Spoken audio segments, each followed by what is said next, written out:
We for years have encouraged people to think about having a home emergency preparedness kit.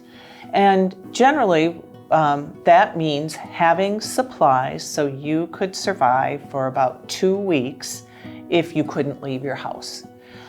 This is a good idea in case of a major snowstorm, a tornado, a flood, a power outage, to have the kinds of things that would help you through that 2 weeks.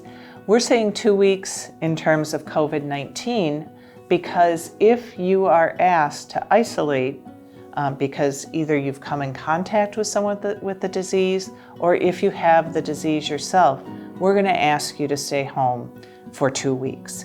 We're going to ask you not to go to the grocery store, not to go down to the drugstore. And so having all the supplies you would need in your house, medications, food you could cook for 2 weeks. You might get kind of sick of canned soup and boxed meals, but having those kinds of things that you wouldn't necessarily have to be going out and getting fresh things like milk and vegetables, having adequate medication in your house. These are all important things to have available.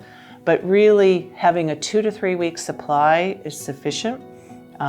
We believe that if we all share, we'll be in better situation.